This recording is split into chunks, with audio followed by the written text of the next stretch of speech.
प्यारे दोस्तों, आज हम आपको एक बिल्ली का वाक्य सुनने वाले हैं। पुराने भक्तों की बात है।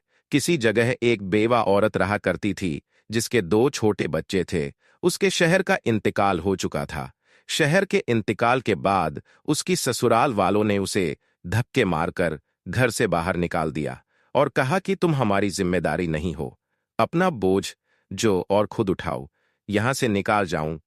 हमारा बेटा ही नहीं रहा तो हमें तुम्हारी क्या जरूर है दोस्तों। उसकी दो बेटियां थी, अगर बेटे होते तो ससुराल वाली उसे जरूर गले लगा लेती कि ये हमारी वारिस हैं, मगर बेटियों को काबुल कहा किया जाता है, इसलिए उसे औरत को घर से निकाल दिया गया।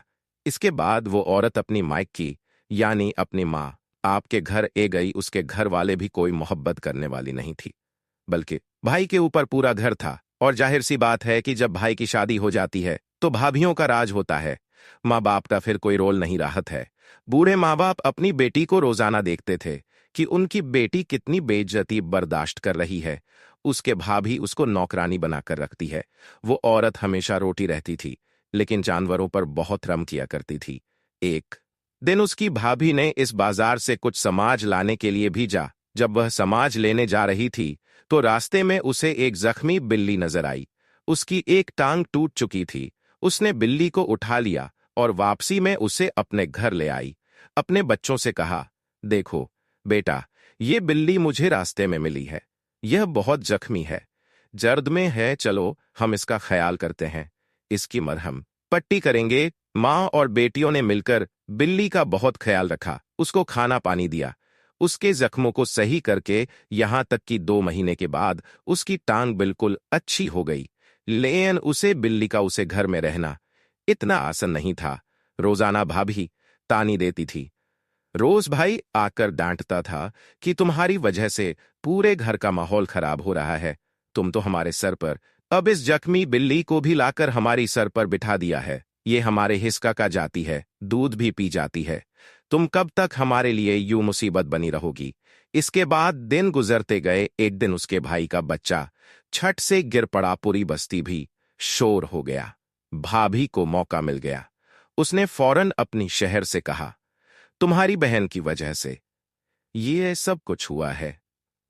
जो बिल्ली लेकर आई है, उसे बिल्ली के चक्कर में मेरा बच्चा छत पर चढ़ गया था और वहां से नीचे गिर गया। इसके बाद उसकी भाभी खाने लगी, इन सबको अभी यहां से बाहर निकाल दन, वरना अब उसे बेवा औरत पर आफत आ चुकी थी। भाई ने कहा, देखो बहन, तुम्हारी वजह से हम बहुत अजब में मुब्तला है। मेरे बीबी बच्चे बहुत परेशान हो चुके हैं। मैं बूढ़े माँ बाप को का लूं या तुम्हें और तुम्हारी उन बच्चों का बोझ का लूं, या फिर तुम्हारी बिल्ली को जो तुम यहां लेकर आई हो उसके खाने पीने का इंतजाम करूं। अब तो उसकी वजह से मेरे बच्चे के साथ ऐसा मामला भी हो गया कि वो मरते मरते बच्चा है। तुम यहां से चली जो अपना इंतजाम कहानी और कर लो। मैं तुम्हारी जिम्मेदारी और नहीं उठा सकता हूं, क्योंकि माँ बाप ने वो ताकत नहीं थी कि वो अपने कमजोर बच्चों के लिए लाड़ सके, अपनी बेटियों के लिए वो किसी के सामने खड़े हो सके। बेवा होना या तलाकशुदा होना कोई जुर्म नहीं है, यह कोई बीमारी नहीं है जिसकी वजह से औरत को धिकारा जाता है। क्यों घर वाले सपोर्ट नहीं करती? क्योंकि तलाकशुदा को बोझ समझते हैं। दोस्तों, इस्लाम में तलाकशुदा या बेवा के ताल्लुक से आप जानते हैं क्या कहा गया है? हमारे प्यार पैगंबर जनाबे मोहम्मद और रसूल अल्लाह अलैहि वल्लम का इरशाद है, जिसने मुश्किल वक्त में अपनी तलाक किया, अपनी बेवा बेटी को संभाल, वो जन्नत में मेरे साथ ऐसे होगा। फिर हुजूर या अकरम सल्लल्लाहु अलैहि वल्लम ने अपनी 2 उंगलियां का इशारा फरमाया, यानी आपने अपनी 2 उंगलियां को करीब करके बताया कि वो जन्नत में इस तरह से मेरे करीब होगा। लेकिन दोस्तों, वो जल लोग इस बात को नहीं समझते थे। वो वालिदें रोटी पीटते रहे कि उनकी बेटी के साथ इतना बड़ा सलूक हो रहा है, नौकरानी बनाकर उसको रखा हुआ है, लेकिन उन्होंने एक लफ्ज भी नहीं कहा। और यूं बेटी अपनी माँ आपको खामोशी से देखते हुई वहां से चली गई। वो औरत जाकर मेहनत मजदूरी करने लगी। उसको कहानी एक छोटी सी झोपड़ी मिल गई। किसी ने एहसान की उसको एक कैमरा दे दिया। वहां अपने बच्चों के साथ रहने लगी और लोगों के घरों में जाकर कामकाज करके अपना घर चलने लगी। दोस्तों, उसके शहर ने करने से पहले अपने एक करीबी दोस्त के साथ एक एहसान किया था। जब उसका दोस्त बहुत मुश्किल में था, शक परेशान था, उसको 10,000 दिनार बतौर कर्ज दिए थे और कहा था, ए मेरे दोस्त, तुम अपना ख्याल रखो, और अपना कम इसकी जारी चलाओ। जब उसे यह पता चला कि मेरे दोस्त का इंतकाल हो गया है, तो उसने सोचा कि मेरे दोस्त ने मुझे मुश्किल के वक्त में 10,000 डिनर दिए थे। अब मेरा फर्ज बनता है कि मैं उसकी 10,000 डिनर उसकी बेवा को वापस कर डन, ताकि मुश्किल और परेशानी से बाहर आ सके। उसके बाद वो आदमी ससुराल आया और कहा, मुझे बहुत अफसोस हुआ कि मेरा दोस्त दुनिया से जा चुका है। मैं उसे वक्त इस मुल्क में नहीं था, वरना जरूर भाभी कहाँ है, मुझे उनसे कुछ बात करनी है। उन्होंने कहा, वो तो नहीं है, अपने मायके जा चुकी है। उसने मायके का पता मालूम किया और वहां पहुंच और कहा कि क्या फल औरत यहां रहती है। बाई तो घर पर नहीं था, वही तेज तर्रार भाभी वहां पर मौजूद थी। वो खाने लगी, बस क्या बताएं, बोझ बनकर बैठी हुई थी। अब खुद ही एक दिन यहां से चली गई, ना जान कहां है, हमें क्या पता कहां गई है। अब वो परेशान होने लगा, उसे औरत की मदद करूं तो भला कैसे करूं। जैसे ही वो घर से बाहर निकाला तो वह बिल्ली घर के बाहर ही मौजूद थी। बिल्ली उसे आदमी की टांगों से लिपट गई। दोस्त ने देखा, यह कौन बिल्ली है, मुझे इतना प्यार क्यों कर रही है। वह समझ गया कि यह जरूर कुछ ना कुछ बताना चाहती है।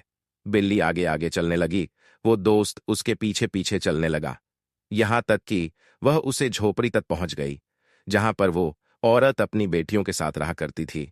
आदमी ने दरवाजा खटखटाया। औरत ने पूछा, कौन है? आदमी ने कहा, मैं आपके शहर का दोस्त हूं, बहुत दूर से आया हूं, कुछ जरूरी बात करना चाहता हूं आपके शहर के हवाले से। उसे औरत ने उसे घर के अंदर बुलाया। वो खाने लगा, बहन, आपकी शहर ने यानी मेरे दोस्त ने मेरे ऊपर एक बहुत बड़ा एहसान किया था। अब मैं अपने शहर का अमीर इंसान हूं, लेकिन वो जो 10,000 डिनर आपके शहर ने मुझे दिए थे, वो लौट के लिए आया हूं। उसके अलावा भी मैं कुछ कहना चाहता हूं। मैं जानता हूं कि आपका कोई सहारा नहीं है, आपको सबने घर से निकाल दिया है। आपसे मैं कहता हूं, आप मेरे घर चले, मेरे बीबी बच्चे हैं, मेरे माँ बाप हैं। आपको इस दुनिया में मैं यूं ही तन्हा नहीं छोड़ सकता हूं। आप मेरे घर चले, मेरे घर का हिस्सा बनकर रहेगी। मेरे दोस्त ने मुझ में पर एहसान किया था जब मैं गुर्बत की जिंदगी गुजर रहा था। आज इस दोस्त की वजह से मैं इस काबिल खड़ा हुआ हूं, तो क्या उसके बीबी बच्चों को यूं ही छोड़ सकता हूं। आप हमारे घर चले, अब आपको घबराने की कोई जरूर नहीं। वो बिल्ली वहां खड़ी ऐसा गा रहा था जैसे मुस्कुरा रही हो और का रही हो, तुमने मुझे एक बार घर दिया था, तो अल्लाह ने तुम्हें कैसे नवाज दिया, कैसे इज्जत की जिंदगी अता कर दी। दोस्तों, उम्मीद करते हैं कि आज की हमारी वीडियो आपको जरूर पसंद आई होगी। आज की वीडियो के बारे में आपकी क्या राय है, कमेंट बॉक्स में जाकर जरूर कमेंट करें। अगर आपने हमारी आज की वीडियो को लाइक नहीं किया तो अभी लाइक कर ले।